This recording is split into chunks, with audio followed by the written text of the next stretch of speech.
오늘 본문은요, 화 있을진저라고 이렇게 시작되는 그런 예수님의 그런 책망이 담긴 본문 말씀입니다. 예수님의 이런 무서운 책망이 담긴 본문의 말씀은요, 많이 등장하지는 않는데요. 특히 이 부분에서 특히 바리새인과 율법 교사들을 향하여서 이런 무서운 책망의 말씀들을 하시는 것을 볼 수가 있습니다. 이 바리새인들과 율법 교사들은요, 그 당시에 종교 지도자들이었습니다. 그런데 이 종교 지도자들이 자신들의 그런 어떤 의무와 사명을 온전히 그 하나님의 선하신 뜻대로 감당하지 못하고 오히려 자신들의 욕심을 채우고 그런 어떤 많은 물질들을 추구하면서 그렇게 형식적인 신앙생활만 하다 보니까요. 예수님께서 그러한 부분에 있어서 이 바리새인들과 율법 교사들을 강하게 무섭게 책망을 하고 계시는 것입니다. 자, 그래서 그들은요, 이 삶은 겉으로는 율법을 완벽하게 지키려는 그런 아주 거룩하고 그런 아주 좋아 보이는 모습처럼 보였지만 속으로는 하나님의 본질적인 그 가치들을 다 저버렸던 위선의 삶이었던 것입니다. 우리는 오늘 말씀을 통해서 두 가지 삶의 질문을 나 자신에게 던져 보기를 원합니다. 첫 번째 질문은요, 나의 삶은 가능한 삶인가 하는 것입니다. 자, 이것은요, 나의 능력과 노력으로 율법의 모든 것들을 지킬 수가 있고 나 스스로의 힘으로 구원을 이루는 것이 가능하다고 믿는 삶입니다. 그래서 나의 내면이 아닌 겉모습만을 꾸미고 하나님의 계명을 잘 지키는 듯이 보이는 삶인 것이죠. 나의 삶은 과연 가능한 삶인가 하는 질문입니다. 그리고 두 번째 질문은요, 나의 삶은 변화된 삶인가 하는 질문입니다.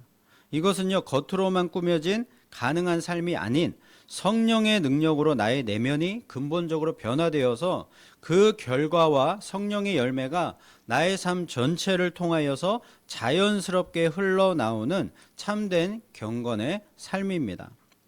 여러분, 당연히 우리 그리스도인들은요, 가능한 삶이 아니라 변화된 삶을 살아야 할 것입니다. 그런데 문제는 무엇인가? 우리가 말하는 것처럼 알고 있는 것처럼 삶을 산다는 것이 쉽지 않다는 데에 있습니다. 우리의 마음은 원이로되 우리의 육신은 너무나도 연약하다라는 것이죠. 유혹과 시험에 자꾸만 넘어지는 것입니다. 하지만 우리에겐 소망이 있습니다. 왜 그렇습니까?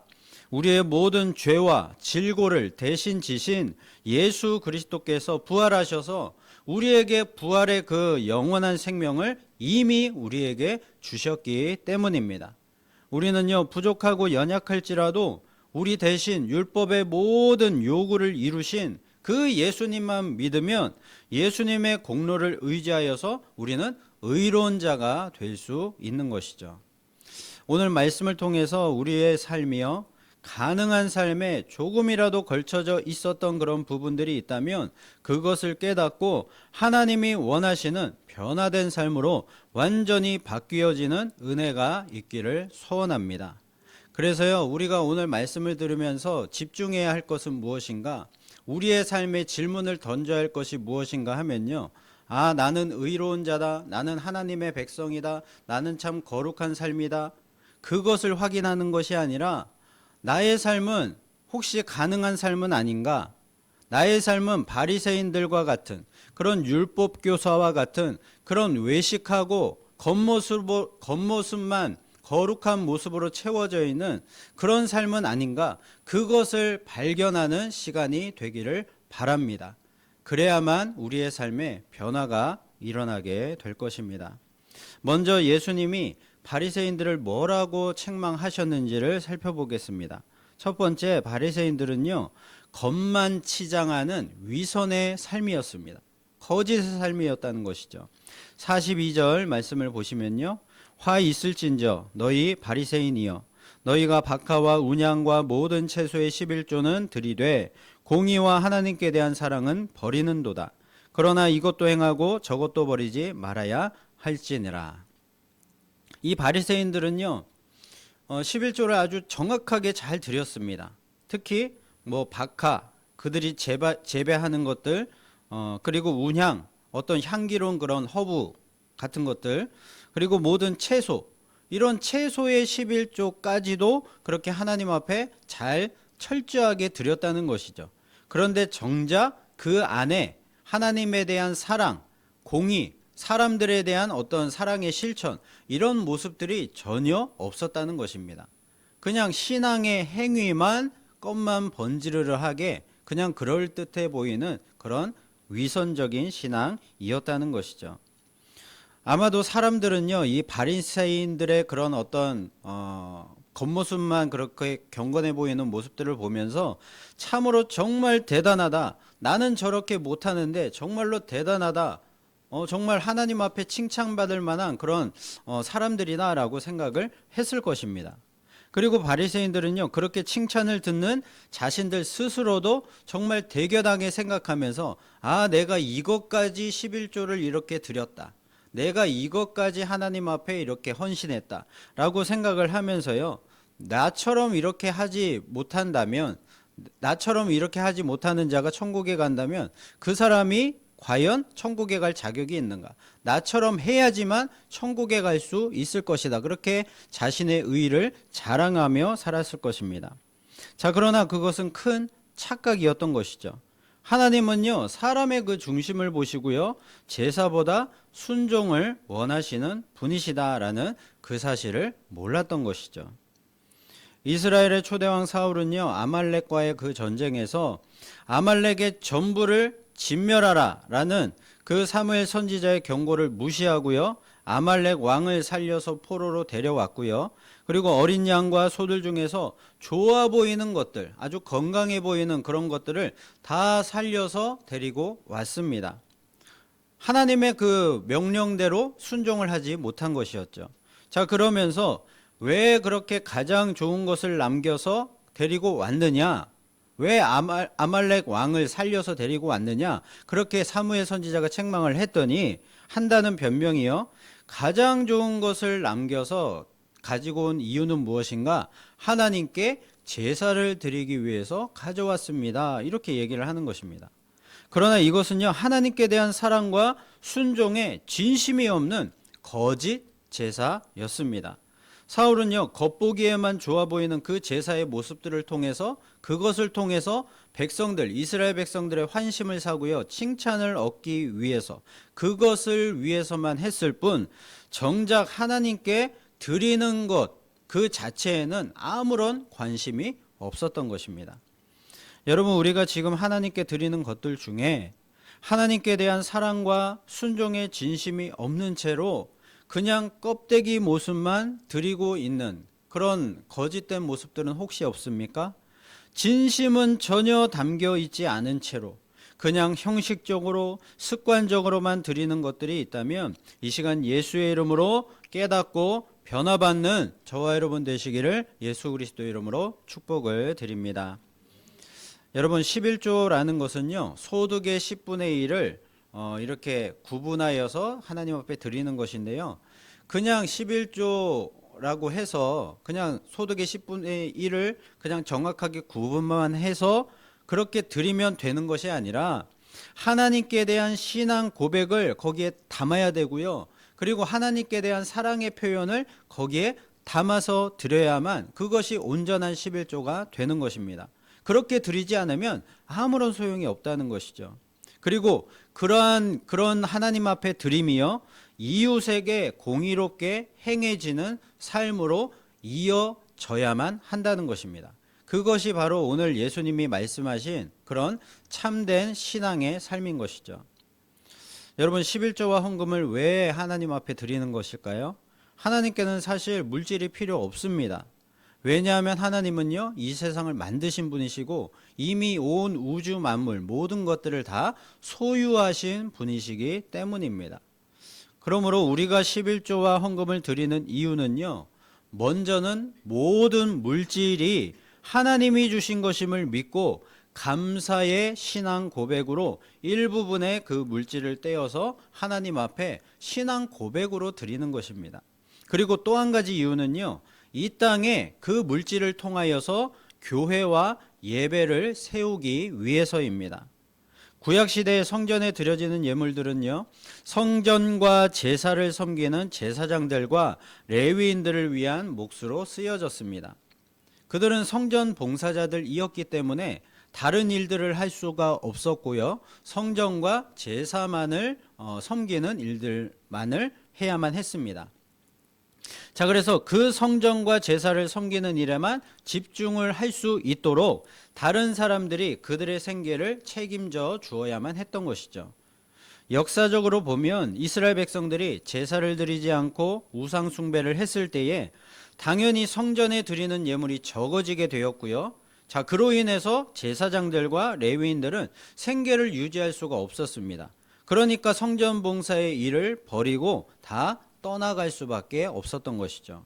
그렇게 됐을 때 이스라엘은 자연스럽게 점점 더 우상 숭배와 타락과 멸망의 길로 떨어질 수밖에 없었던 것입니다. 자, 그러므로 우리는요, 11조와 헌금이라는 이 형식을 무시해서도 안 되고요, 그리고 하나님의 사랑과 공의라는 그 본질도 버려서는 안 되는 것입니다.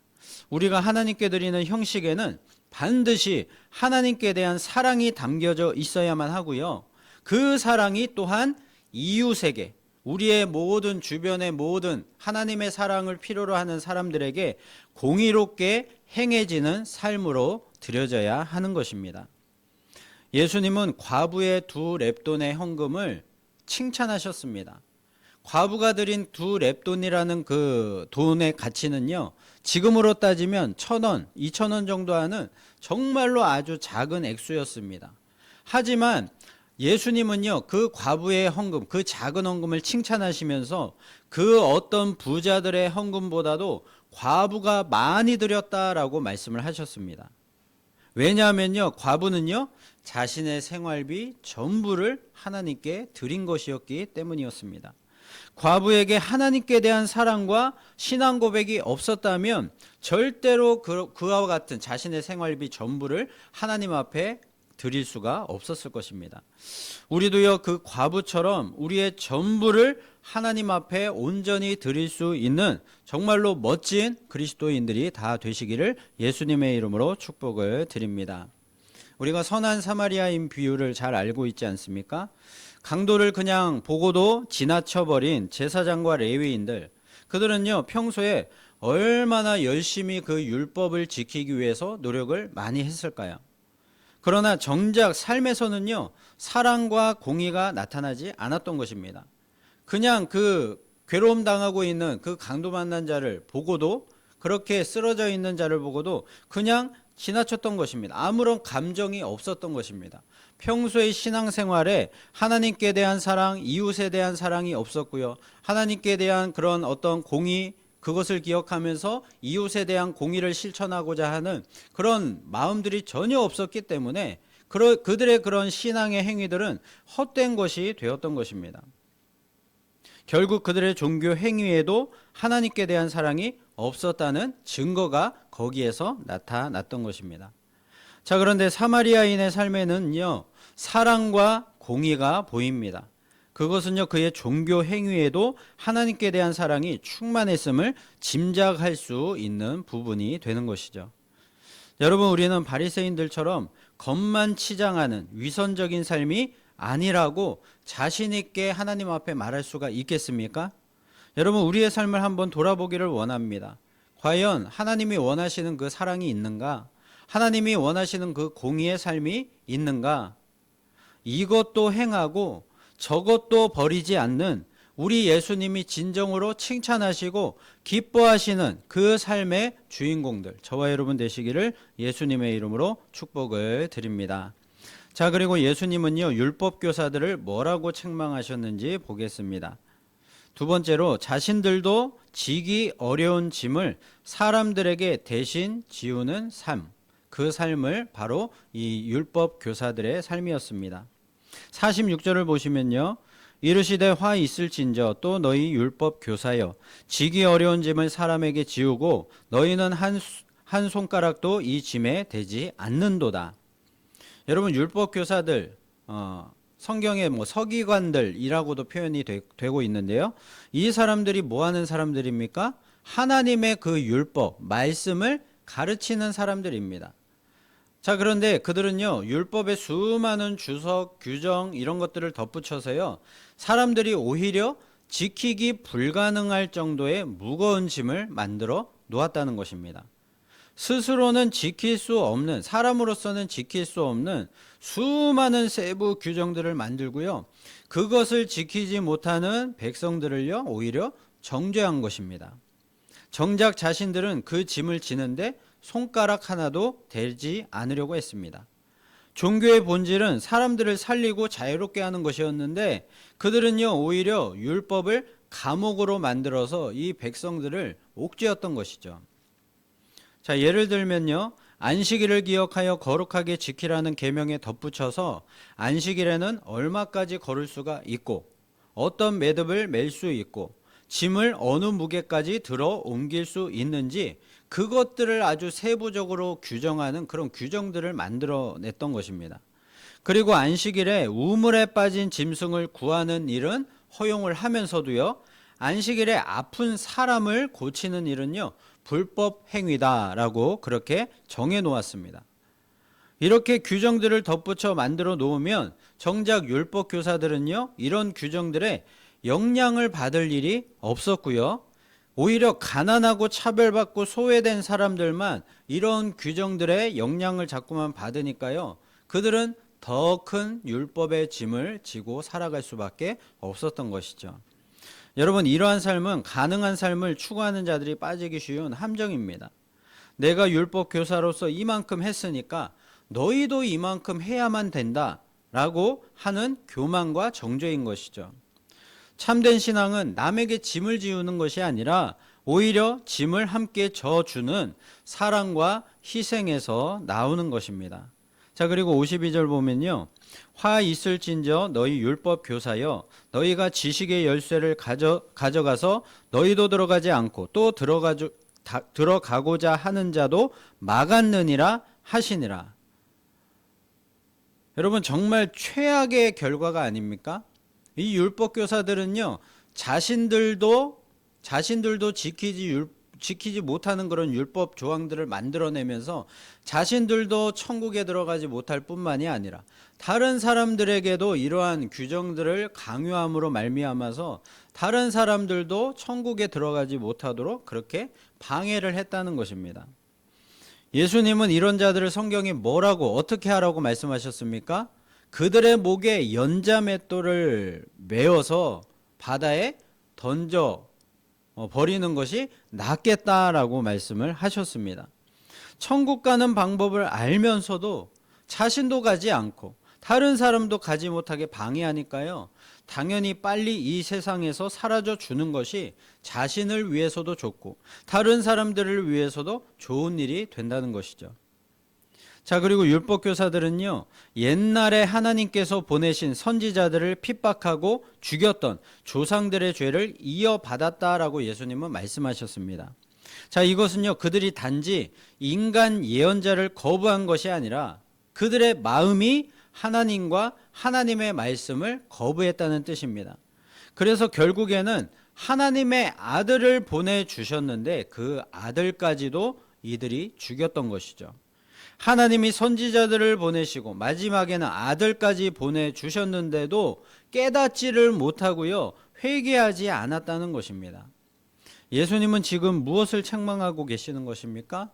율법 교사들이 해야 할 일은 하나님의 말씀의 바른 뜻과 의미를 잘 연구하여서 그 무지한 백성들에게 이 하나님의 말씀을 가르치고요, 하나님의 말씀을 어기지 않고 잘 순종할 수 있도록, 그렇게 순종하며 살아갈 수 있도록 하는 것이 이 율법 교사들의 역할이었습니다. 그런데 그런 일은 하지 않고요, 오히려 백성들이 지킬 수 없는 율법의 그런 조항들만 그냥 잔뜩 만들어 놓고 백성들이 그것을 지키지 않는다라고 정죄를 하면서 자신들은 오히려 의로운 자다 이렇게 자랑하고 있었다는 것입니다. 율법 교사들의 그 마음의 동기와 삶의 중심이 완전히 하나님에게서 떠나 있었다는 것을 책망하셨던 것입니다. 여러분, 우리는 하나님을 믿는 그리스도인으로서 말씀대로 살려고 애쓰고 있습니다. 그런데 그러한 노력 속에 하나님은 없고 우리의 열심과 우리의 의로움만 남아 있다면 우리는 이 세상에서 가장 불쌍한 자가 될 것입니다. 왜냐하면 열심히 주를 위해 산다고 살았는데 나중에 하나님 앞에 갔을 때 하나님께서 우리를 모른다라고 외면하실 것이기 때문입니다. 여러분, 우리가 바리새인과 율법 교사들처럼 하나님 없이도 내 힘과 노력으로 무엇이든지 할 수 있다, 내가 스스로 이 율법들을 이룰 수 있고 내 스스로 구원을 이루어갈 수가 있다, 그렇게 그 모든 것이 가능하다라고 믿는 어리석은 삶이 아니라 진정 하나님이 기뻐하시고 영광 받으실 삶이 되기 위해서는 어떻게 해야만 되겠습니까? 언제나 모든 문제 해답은 말씀에 있습니다. 답을 알 수 없을 때는 말씀으로 돌아가야 하는 것입니다. 로마서 12장 1절 2절 말씀 우리 함께 읽어보도록 하겠습니다. 시작. 그러므로 형제들아, 내가 하나님의 모든 자비하심으로 너희를 권하노니 너희 몸을 하나님이 기뻐하시는 거룩한 산 제물로 드리라. 이는 너희가 드릴 영적 예배니라. 너희는 이 세대를 본받지 말고 오직 마음을 새롭게 함으로 변화를 받아 하나님의 선하시고 기뻐하시고 온전하신 뜻이 무엇인지 분별하도록 하라. 아멘. 자, 여기 이 말씀에서의 핵심은요, 변화를 받는 것입니다. 오직 마음을 새롭게 함으로 변화를 받아야 이 모든 영적 예배의 삶, 그리고 하나님이 무엇을 선하시고 기뻐하시는지 그런 어떤 온전한 하나님이 기뻐하시는 삶을 분별하며 살아가는 것, 그런 모든 삶이 가능해지는 것입니다. 먼저 변화를 받는 것이 핵심이라는 것이죠. 그렇다면 어떻게 변화를 받아야 되겠습니까? 우리의 힘, 노력, 우리의 어떤 애씀들, 말씀을 지키고자 하는 그런 노력들, 그런 것들은 안 된다는 것이죠. 그런 것들로는 우리의 진정한 변화가 일어날 수가 없다는 것입니다. 우리가 바리새인들과 율법 교사들의 그 신앙을 통해서도 보았지 않습니까? 그들의 삶은요, 형식적으로는 아주 잘 갖추어져 있지만 모든 것을 다 해내는 듯이 보였지만 정작 그들의 삶은 가짜였습니다. 그들의 신앙은 가짜였다는 것입니다. 그렇다면 진정으로 우리가 변화된 삶을 살기 위해서는 무엇이 필요하겠습니까? 바로 하나님의 도우심이 필요한 것입니다. 성령의 은혜가, 성령의 역사가 필요하다는 것이죠. 여러분, 베드로는요, 예수님을 3번이나 부인했던 정말로 연약하고 충동적인 그런 믿음 없는 사람이었습니다. 그는요, 자신의 힘과 의지로 예수님을 따르려고 했습니다. 예수님이 말씀하신 그 어떤 순종의 삶, 제자의 삶을 자신의 힘과 의지로 이루려고 했습니다. 그런데 가장 중요한 순간에 실패하고 말았던 것이죠. 자, 그러나 오순절 성령 강림 이후에 이 베드로가요, 성령의 충만함을 받고서 담대하게 복음을 전하는 초대교회의 그 기둥으로 변화가 되었습니다. 그의 삶의 변화는요, 스스로 노력으로 이룬 것이 아니라 성령의 충만함으로, 성령의 역사하심으로 가능해진 것이죠. 이것이 바로 우리가 나아가야 할 삶의 방향입니다. 그러므로 우리 그리스도인은요, 불가능의 상황에서도 좌절해서도 안 되고요, 좌절할 수가 없는 것입니다. 왜냐하면 구원은요, 우리의 노력으로 이루는 것이 아니라 오직 하나님의 은혜로 주어지는 새로운 영원한 생명이기 때문입니다. 예수님은요, 자기 자신을, 본인을 포도나무라고 말씀하셨고요, 우리를 그 포도나무의 가지라고 비유하셨습니다. 가지가 스스로 노력해서 열매를 맺으려 한다면 그것은 절대로 불가능할 것입니다. 가지는요, 오직 포도나무에 붙어 있기만 하면 되는 것입니다. 붙어 있으면 영양분을 공급받을 수가 있고요, 그 생명력을 공급받아서 풍성한 열매를 맺을 수가 있는 것이죠. 마찬가지로 우리가 그리스도인다운 변화된 삶, 열매 맺는 삶을 살기 위해서 할 일은요, 예수님께 굳게 끝까지 붙어 있는 일입니다. 바로 기도와 말씀과 예배와 교제를 통하여서 주님 안에 거하는 것, 그것만이 우리가 변화된 능력의 삶을 살아갈 수 있는 길이 되는 것이죠. 여러분, 바리새인들의 삶은요, 자꾸만 무엇을 해야만 한다, 어떤 결과들, 의무와 형식, 그리고 보여지는 그런 겉모습에만 몰두를 했습니다. 그러나 그리스도인들의 삶은요, 무엇이 되었다라는 신분의 변화를 믿고 사는 삶입니다. 그런즉 누구든지 그리스도 안에 있으면 새로운 피조물이라, 이전 것은 지나갔으니 보라 새 것이 되었도다, 이렇게 선포를 했습니다. 여러분, 우리는 이미 예수 그리스도 안에서 그 예수님의 그 성령의 능력으로 이미 새 것이 되었음을, 새로운 피조물이 되었음을, 하나님의 자녀가 되었음을 믿으시기를 바랍니다. 착한 일을 하려고 노력하는 것으로 우리의 구원을 이루어갈 수가 없습니다. 이미 내 안에 거하시는 성령님으로 인해서 자연스럽게 그 모든 성령의 열매, 믿음의 열매들이 우리의 삶을 통해서 나타나는 삶으로 변화가 되어야만 하는 것입니다. 우리가 아무리 노력할지라도 율법의 요구를 다 이룰 수는 없습니다. 그러나 하나님께서는요, 이 불가능한 일을 위해서 우리에게 성령을 보내주신 것입니다. 성령님은요, 우리 안에서 성령의 열매를 맺게 하시는 분이십니다. 갈라디아서 5장 22절 23절에 성령의 열매 함께 읽어보겠습니다. 시작. 오직 성령의 열매는 사랑과 희락과 화평과 오래 참음과 자비와 양성과 충성과 온유와 절제니 이 같은 것을 금지할 법이 없느니라. 아멘. 자, 이 성령의 열매는요, 9가지 열매가 아닙니다. 성령의 열매는 한 가지 열매입니다. 한 가지 열매가 다 사랑, 희락, 화평 이런 것들로 다 열매가 맺어진다는 것이죠. 그러니까요, 사랑의 성령 충만한 사람은요, 사랑의 열매는 맺으면서 희락의 열매는 맺을 수 없는, 절제의 열매는 맺을 수 없는 그런 삶을 살 수는 없다는 것입니다. 사랑의 열매를 맺으면요, 당연히 그런 오래 참음과 충성과 절제의 열매도 맺으며 살아갈 수 있다는 것입니다. 여기서 사랑과 희락과 화평은요, 하나님과의 관계에서 회복되는 열매입니다. 그리고 오래 참음과 자비와 양선의 열매는요, 이웃과의 관계에서 회복되는 열매입니다. 그리고 충성, 온유, 절제, 나 자신과의 관계에서 회복되는 열매를 말합니다.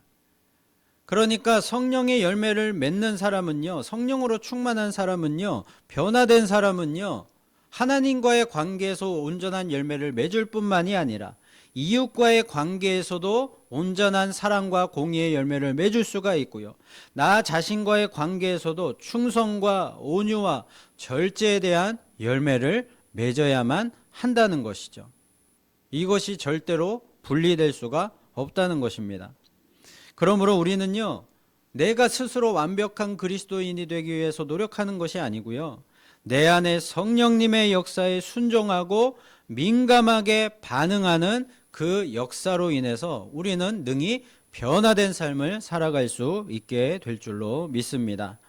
그래서 우리는요, 주님께 속한 사람으로서 자연스럽게 그리스도의 향기를 드러내는 삶을 살기 위해서 오늘 당장 우리가 해야 할 일은요, 우리의 그 마음의 중심을 다시금 새롭게 세우는 일입니다. 바리새인들이 놓쳤던 공의와 사랑을 우리의 삶의 중심으로 삼아야 할 것입니다. 공의는요, 사회의 약자를 돌아보고 부조리에 맞서며 하나님의 정의를 실현하려는 노력입니다. 그리고 사랑은요, 단순히 감정이 아니라 이웃을 향한 적극적인 섬김과 희생으로 나타나는 것입니다. 예수님은요, 11조와 같은 신앙의 의무도 중요하겠지만 공의와 사랑이라는 그 본질을 절대로 잊어서는 안 된다고 말씀하셨습니다. 우리의 작은 봉사, 작은 헌금, 작은 친절 하나하나가요, 하나님께 대한 사랑에서 시작되는지 스스로 점검하며 살아야 할 것입니다. 저는요, 참으로 부끄러운 얘기지만 20대 후반의 그 나이가 될 때까지요, 헌금 내는 것을 너무나도 아까워했습니다. 그래서 11조 생활을 30살이 다 될 때까지도 거의 제대로 한 적이 없었습니다. 자, 그러다가 말씀을 통해 깨닫고요, 11조 생활을 이제 열심히 또 하기로 결정을 하고 그렇게 했는데, 정말로 그 말씀처럼요, 말씀의 그 기록처럼요, 말씀대로 일어나는 기적이 일어났습니다.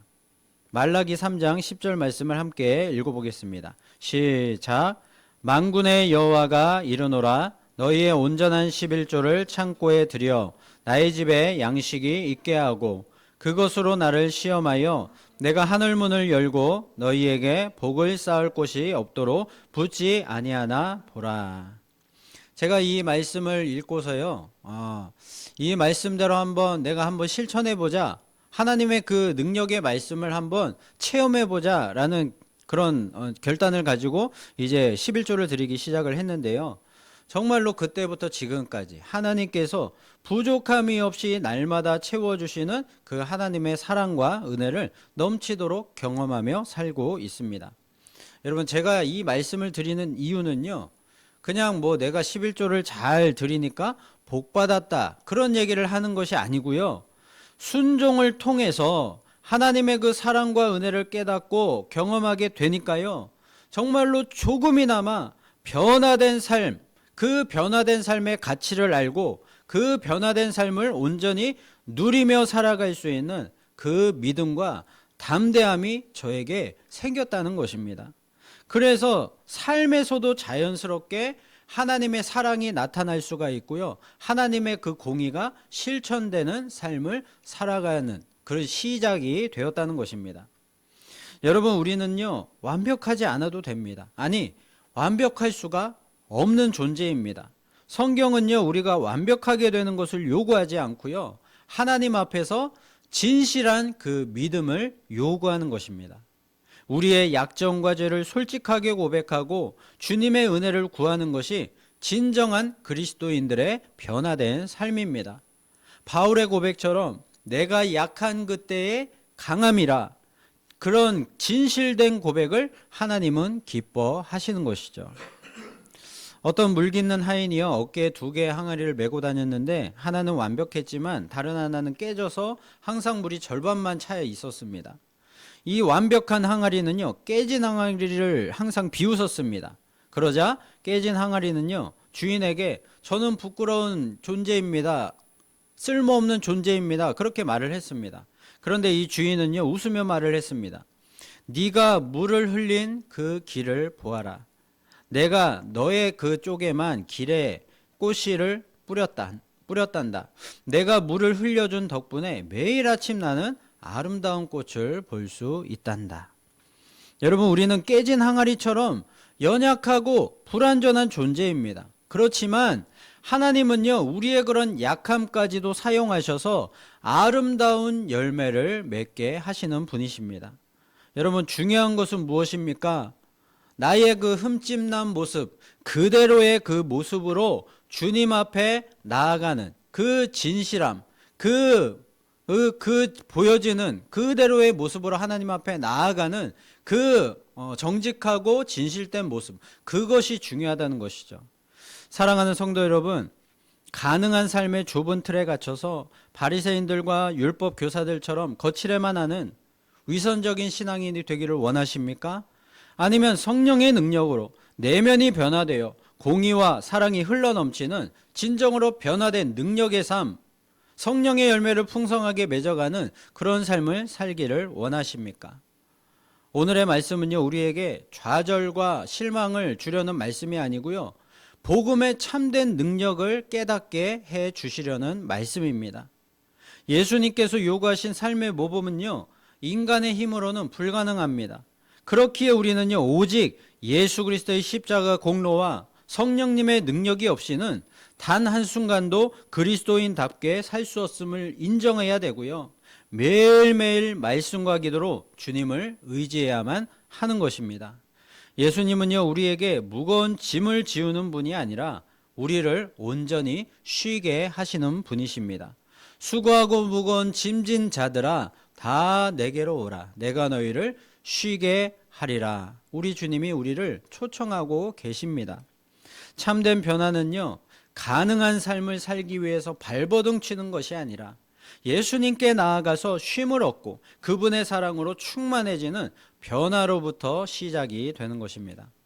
우리가 완벽한 그리스도인이 될 수는 없지만 매일 조금씩 성령님을 따라서 변화하는 그리스도인은 될 수가 있습니다. 율법의 짐을 지는 자가 아니라 또한 남에게 짐을 지워주는 자가 아니라 복음의 능력 안에서 참된 그 진리의 자유함을 누리며 공의와 사랑을 실천하는 새로운 피조물, 변화된 삶을 살아가는 저와 여러분 다 되시기를 예수님의 이름으로 축원을 드립니다.